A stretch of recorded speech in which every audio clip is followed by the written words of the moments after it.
He's Bruce the Blog. And he's Bazzo, and you're watching Bruce the Blog Goes Bazzo. Good evening, everybody.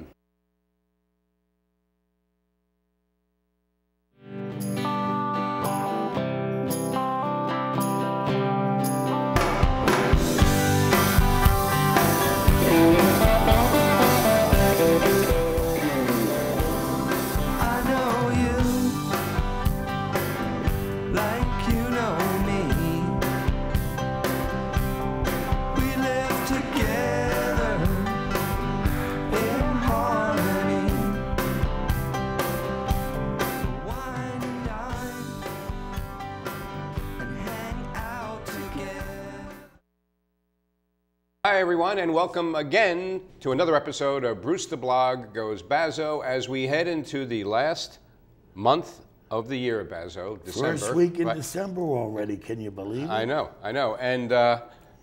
And the weather, of course, is reminding us that we're heading towards winter just in a few weeks. Very quickly, you all know, or at least those of you who watch the show regularly, and maybe, hopefully we have some new viewers, that we are brought to you by the Penny Saver that's all over Westchester, Putnam, Dutchess, and gets delivered to your mailbox every week. We do get new because we're now on YouTube. Right. So let our audience know they can find past shows on YouTube. Yeah, that's now. right. Thank you, Bazzo. Well, you just said it, so why should I repeat it? But that's how we get new viewers. Right, and you know, with YouTube, all you have to do is type in the search field at the top of the page, you know, Bruce the Blog Goes Bazzo, and the video will come right up, and we want to thank Denise Wilson for doing that for us, right? Yes, absolutely. That was very kind of her, and that she thought the show was important to go out there. Yeah. Again, you know, the holiday season is a time for families and for entertainment and for young children going to see family entertainment shows. And at the Westchester Broadway Theater in Elmsford, through December 23rd, right before Christmas, they have a wonderful show, a word you don't hear too much, but I love this word, a pastiche, you might call it. A pastiche of holiday songs that's packaged into, you know, what's called a book musical with a theme, you know, and a storyline to it. And it's called A Christmas Musical, and it has all the familiar songs, the Christmas song. Everybody knows Nat King Cole. Does the pastiche come with marinara or meat sauce? Well, you know, actually, marinara meat sauce. I like pesto pastiche, and I like whole wheat pastiche. Yeah. Or a pastiche on rye with mustard. But, oh, even better, right? At the Carnegie Deli. My office. Talk about temptation. My office, when I worked for a publishing division of ABC, was right across the street from the Carnegie Deli. I have a customer it's like your cholesterol level would go up just looking across the street. I have a customer once a month comes up for me and Tommy and my brother Joe brings up these pastrami with melted Swiss on rye, the triple decker. Every month we get the pastrami because you got to have your Carnegie or else life's not worth living. The hell with the diet. That's right. Yeah. No, that's mouthwatering. Oh yeah. God, yes. It's sort of like unlike Boar's Head, their pastrami has flavor. No, and the sandwich they give you is like the Leaning Tower of pastrami because it was so It's big. always gone with my business philosophy. People will pay for a good full meal. They'll pay the $13 for the sandwich because they're getting a pound of meat. You get at least 2 or 3 meals out of it. Right, because you're getting a pound of meat on the sandwich. Yeah. These see-through sandwiches they make now in some of these local delis, that's why you see so many going out of business. Right. People don't want to be hungry after they eat. No. Well, actually, again, as you know, I like to talk about the whole health and fitness thing. You're supposed to be just a little weeny bit hungry after you eat, so that you're not overeating. Anyhow, I know. We digress. I know you. Right, We're digressing. Yeah, right.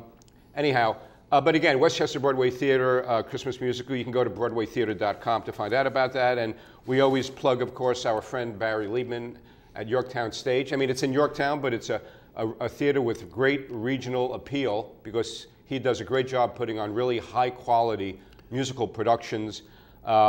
Willy Wonka and the Nutcracker this holiday season. And for your kids, if they're into theater, Little Shop of Horrors is a winter camp when they're out from school, December 27th to 30th at Yorktown Stage, Little Shop of Horrors. Go to yorktownstage.org. The salute this week goes to our friend Is there anybody, Bazzo, who doesn't like Assemblywoman Sandra Galiff? Really, I don't know anybody who doesn't like her. The 25% that never vote for her. Because I think that's usually the amount that the consistent amount that she usually wins 75-25. All I know is, you know, she is a great representative, a great example of an elected representative, really of the people. You know, she gets out there. She talks plain language. She's very down to earth. She's very accessible. She sponsors every year a lot of young people as interns so they could learn about government. Most important, she doesn't take That's when I learned to respect member her items. alike. Member items. That's when she gained my respect. That she not only does legislature, proposes every year legislation to ban it, she walks the walk and talks the talk. She doesn't take them. Right. She should just for that alone be saluted. No, that's right. And so, but Assemblywoman Sandra Galiff, everybody knows her as Sandy. She does a lot of, like we do, except she's elected, she does cable shows as well. I think she has actually 2 of them. Dear Sandy and Ask Sandy. Right, right. I ran into her the other day at what I mentioned last week on the show, the Hudson Valley Hospital Center, Cheryl R. Lindenbaum Comprehensive Care Center dedication. She was there along with a lot of other, you know, elected officials such as, you know, Senator Ball and Cortlandt Supervisor Linda Puglisi and Peekskill Mayor Mary Foster, on and on. But Assemblywoman Galiff was telling me sort of a cute little anecdote that she recently had the Sisters of the Mary Knoll on her show because they're celebrating 100 years, their centennial. And she said to me, Bruce, can you imagine that Sisters of the Mary Knoll, wanted to talk about hydrofracking, you know? And she goes, and they were tough about it too. Yes. You know, it's. But anyhow, we salute Assemblywoman Sandra Galiff, Sandy Galiff, for, you know, for again being a role model for how elected representatives should comport themselves, and you know, and be effective and do a good job for their constituents. Well, I want to salute her too on that, absolutely. Right. Yeah. But on the salvo, now we just had a show recently with Peekskill Police Lieutenant Eric Johansson of the Peekskill Police Department. Right. Yeah, and that was a great show. Yes, yeah. And hopefully you'll see it on YouTube to catch those winter tips. Anyway, we got a whole segment we were talking about texting and driving and talking when driving and how dangerous they are and the laws and the points on the license. Now, we have the Mobile Information Call Act of 2011, sponsored, of course, by a Democrat, Brooklyn Representative Ed Towns, where they want to allow robocalls to your cell phone. So I don't know if you get a ticket or not by talking to a congressman, a robocall when you're driving. But, I mean, they're the ones that passed all this legislation to, you know, pretty much keelhaul you if you're caught talking and driving. And now they want to call you while you're driving. The height of hypocrisy. And I just can't believe that we elect these idiots to office when they insult our intelligence so. Yeah, you know, the other thing about robocalls or telemarketing calls, I mean, robocalls seem to most often refer or be synonymous with calls from politicians, elected officials. Obviously, one of the most vital applications of robocalls that nobody should or would argue with is from schools. You know, when there's some important information for parents of students. And so the school, you know, whether it's a snow day when there is no school or for, heaven forbid, an emergency that the school has to be evacuated for some reason. But robocalls from schools, you know, are one thing unto themselves. But you know what really bothers me? I'll notice, like on my cell phone with the caller ID, you can always tell when it's a telemarketing call. You know, I got one yesterday, Denver. I'm thinking, who do I know in Denver? It's probably, obviously, if it's an 800 number or a form of 800 number. Can't be John Denver. He's dead. Right, but you know,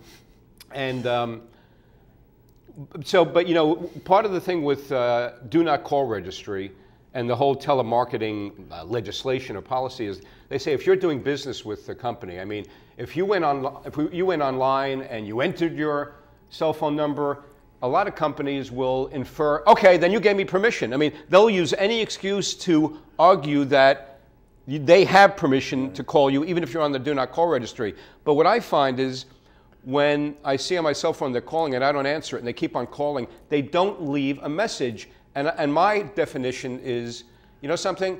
Even if I am somehow doing business with you, if you don't leave a message, it's a telemarketing call. Otherwise, why didn't you leave a message for me? Well, I'll give you the better one. People call you, tell you call them back, and you call them back, and their phone's busy or goes right to voicemail. I mean, that annoys me. If you want me to call you, why are you hanging up the phone? Okay. You're talking about me. But anyway, I'm going to change the order of stuff because this is a great segue because you're talking about the school robocalls. Yes, they're important. Yeah.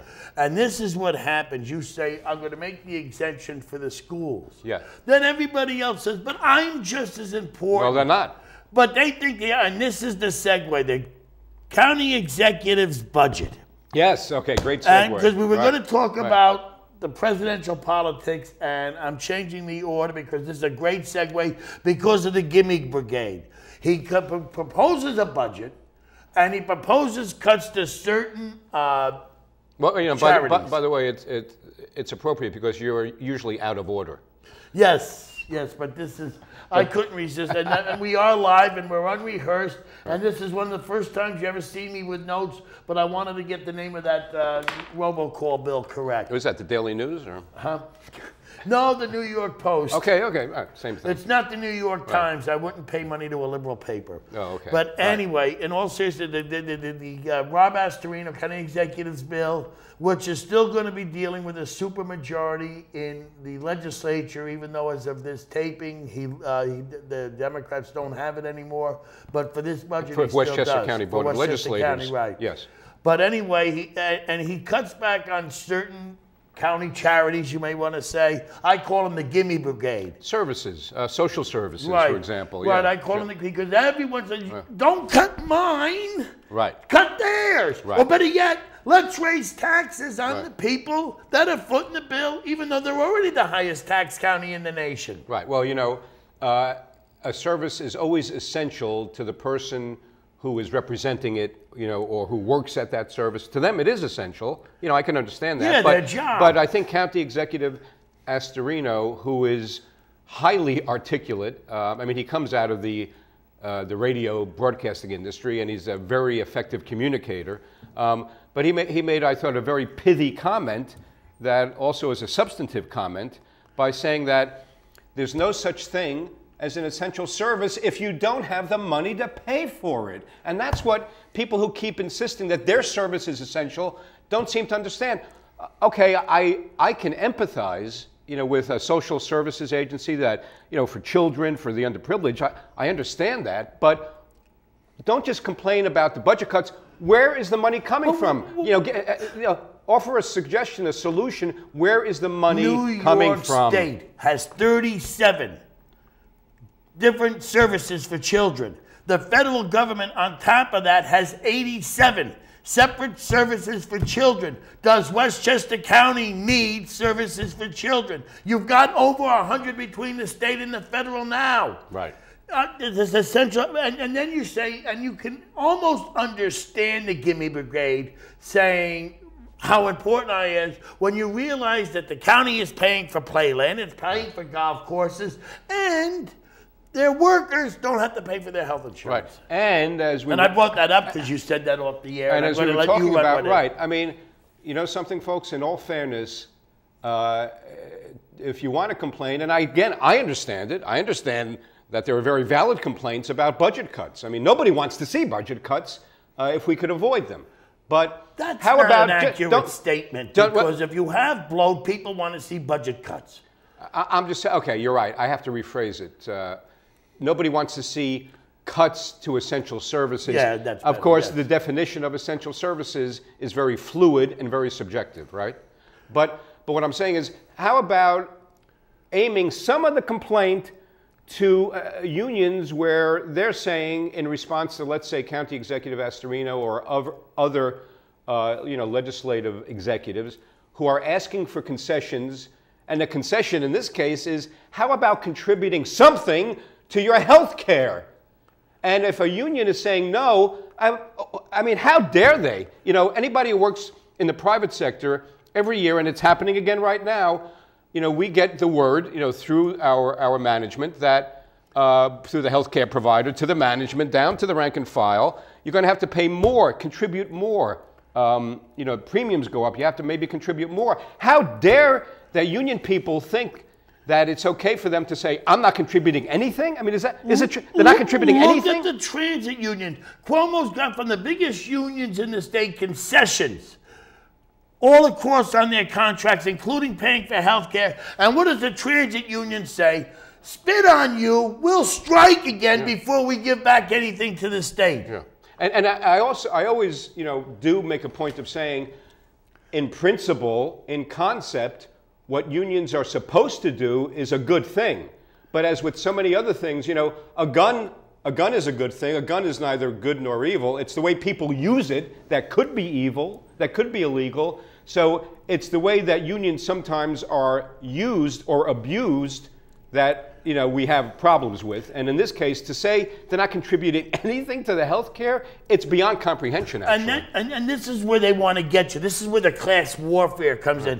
They say, well, if we renew the millionaire's tax in New York, then we don't have to do this. We just go tax the millionaires more. But they're not telling you this millionaire's tax that Cuomo's letting expire goes down to $200,000 a year. It's not millionaires. It's two middle-class workers married with their combined salaries in a way. Right. This is ridiculous. You don't let them do this class warfare. Oh, we got to do the millionaires tax because it's always the middle class, the 1%, the protesters in the park. Occupy Wall Street. Do you know the minimum income? 1%, they say they're the 99%, even though, by the way, we'll get to this in a second when we talk about this, but there's a certain poll, and polls you can take for whatever they're worth in the methodology, but in this particular poll from Siena College, they're saying by 2 to 1, voters do not believe that Occupy Wall Street represents 99% of Americans. I mean, come on, it's common sense logic. Of course, they don't represent 99% of. It's rhetoric. It's right. It's rhetoric. But do you know, according to IRS figures, do you know the bottom rung of the top 1% of wage earners is? Right. Do you know what it is? No. Go take a guess on the figure of income that is the bottom rung of the top 1%. The bottom rung? The bottom rung, the lowest income you make to be in the top 1% of wage earners in the United States. What, annual income? Yes. I don't know, $10 million a year. No. What? $343,000 puts you in the top 1% of wage earners in the United States of America. That's how few millionaires and billionaires. And that's why this class rhetoric is bull. Right.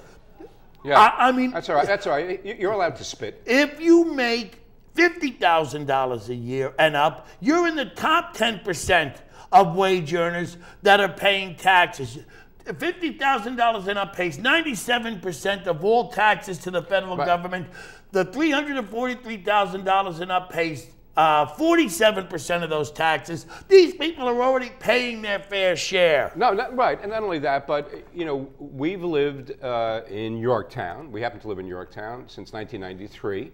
We're now, You're a newbie. We're now, I've been right, here I know, since I am. 55. I like to say I'm an Araviste, but we're virtually empty nesters, is what I'm trying to spit out. Right. We're virtually empty nesters. My daughter, as I mentioned last show for Thanksgiving, and is a senior in college, et cetera, et cetera. But we're looking, actually, and by the way, if anybody's out there who wants a nice home in Yorktown Heights, we're looking to put our home on the market in 2012 because of the taxes.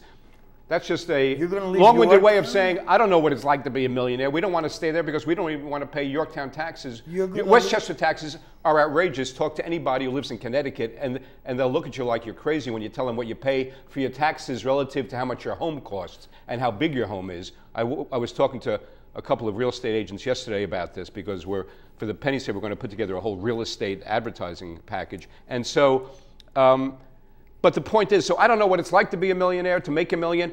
I have no resentment. I do not begrudge for a second anybody who's figured out a way to earn $1 million to become a millionaire, assuming it's legal. So, why are these people resented? More power to them if they can do that. This Occupy Wall Street is the child of the class warfare that Obama and the Democrat leadership have been promoting for the last, since 2007, 2008. The envy of success, that if you're successful, you must have done something criminal to get it there. And we want it because we don't have it. You have it. We want to take it from you without earning it. Right. This whole thing is insane. But they won't tell you that the 97% of tax are paid by people that make $50,000 and up. 97. There's 47% of people paying nothing to the federal government in taxes, because even their FICA goes back in the earned income tax credit, which explains why you can see a poll where it says 50% of the people think that there should be a higher tax on millionaires or billionaires, because that 50% ain't paying nothing. Right. They've got no skin in the game, and it just is killing me. And then you come with this poll. I'll let you introduce this poll. Okay, yeah. So this is, and we get these regularly. Siena College, which is in Loudonville, Loudonville, New York. Forgive my pronunciation or lack thereof. Siena Research Institute is part of Siena College, and they do regular polls on all kinds of social issues, politics, things like that, quality of life issues, the economy, people's optimism or pessimism about the immediate future in terms of the economy. So in this latest example of one of their polls, which was issued in mid-November, so it's very current. It's a number of different things. I already mentioned that they say by 2 to 1 people don't believe Occupy Wall Street represents 99% of the population, which of course is absurd on the face of it. That anything represents 99% of the population. Well, actually, they represent 100% of the freeloaders. Okay, right, thank you. Well, I guess that's the Bazzo poll you just heard from. And actually, another top-line statistic from that part of the poll that Siena College did is that 57% of those respondents that they polled, who they polled, I always have to say it's who, not that, when you're referring to people. Okay, 57% of the respondents say that Occupy Wall Street participants should be allowed in the park 24 hours a day. So the same people they polled are saying, you know something, they have every right to be there, they just don't represent me, or 99% of the country. Nobody said they didn't have a right to be there. They just said you can't live there. It's part of our great democracy and heritage that you have a right to assembly, right? You just can't live there. You can't set up house. And to seek redress of grievances, right? And then, so the other part of this that Bazzo is just, licking his chops to get to is they also have a poll that says Obama's ratings are up and that he beats all Republicans by 25 to 37 points. Now, I posted this recently. I saw at MSNBC Morning Joe, they said how Herman Cain in the polls fell by 11%. And I made a note saying, to have somebody working at a network like MSNBC who doesn't know the difference between percent and percentage points is pretty sad. His poll ratings had dropped by 11%. They dropped by 11 percentage points, which is totally different. So when you're doing polls and things like this, it's about percentage points. And so, what do you think about this poll that says Obama beats all Republicans by 25 to 37 points? Because you've had a willing media that act as stenographers. I've said this before. That do the hit pieces on the Republicans so Obama can rise above it. Obama says the Republicans have offered nothing. And the media says the Republicans have offered nothing. But Obama's got a plan. And if the Republicans didn't block the way... What's his plan? Well, that's the problem. His plan is the same plan that he couldn't get a Democrat to vote for in his initial budget of 2008. The Senate passed it, failed it without one, there was without one yay vote for Obama's budget in 2008. And it's the same thing. It's to keep revision of the stimulus package, but always with lesser and lesser money, but to shore up the public sector jobs at the expense of the private sector. So when the media, when you get a media that takes their hit pieces, the Herman Cain sex scandals, and like Darren Rigger said when he was a guest for about Charlie Rangel, another sex scandal without sex. It was absurd, some of these accusations that the press would never have done. Was it a Democrat? I asked you off the air, did Obama go through this scrutiny 4 years ago that they're putting Herman Cain, that they're putting Newt Gingrich, that they're putting... Well, maybe he was much more adept at running a clever and effective campaign. But don't you agree that people like Herman Cain or any of the other candidates who come under the kind of scrutiny you're talking about, as they should if they're running for president, they put themselves in that position, don't they? Wait a second, they're running for president, they're not running for God. Well, a secular God. No, that's not even close. Nobody is perfect. The head of the free world, the last time I looked, is still not perfect. They have their human... Why should they be scrutinized? No, I'm not saying scrutinized, but to hold the slightest fault, because none of them have done anything criminal. I mean, we're not... We don't always know that for sure. No, so far none of them have been accused of any criminal... did Mr. Sandusky of Penn State do anything criminal? We don't know that for sure, of this moment. But we're saying none of the accusations against any of these candidates has been criminal in nature. That's been petty BS, meant to tarnish their image. But now, of course, when you had Obama running for office and the guy that got him into politics, Lou Ayres, was actually a terrorist bomber that blew up a police station. That didn't count. Well, but it came out. No. It came out in the conservative media. That doesn't matter where it comes out of. Mainstream media never went near it. And the conservative media, Fox isn't mainstream. What is it? No, Fox's biggest... What is it, underground? The Fox's biggest viewership on its best day is 8 million viewers. Fox by far leads all the other cable news networks. Bill O'Reilly by far leads all the other cable news shows. I'm saying, but their best day, they get 8 to 10 million viewers on their best day. It's mainstream media. No. What? Mainstream media is 2, 4, and 7. No, says who? They get 70, By what 80 definition? million viewers. By what definition? Because they have always been the established media, like the New York Times.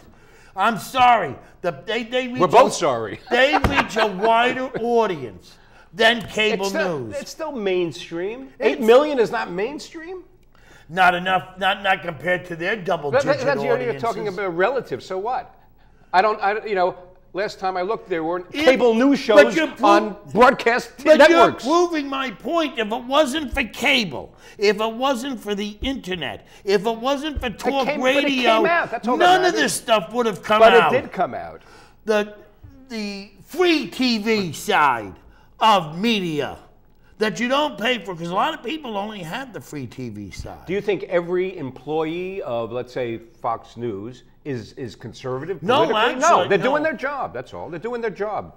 But the problem is that the free TV side of media isn't doing their job. They are cheerleaders. They are stenographers. They are not reporters.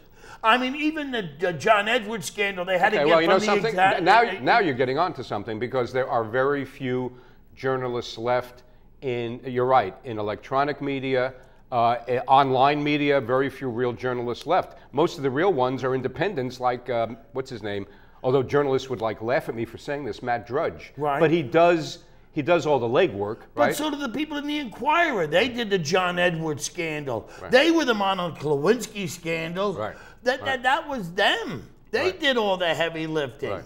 No, you're right. There is investigative journalism is an endangered species. There's no question about it. Because they're trying, from what I heard, there was a survey taken, why did you get into journalism?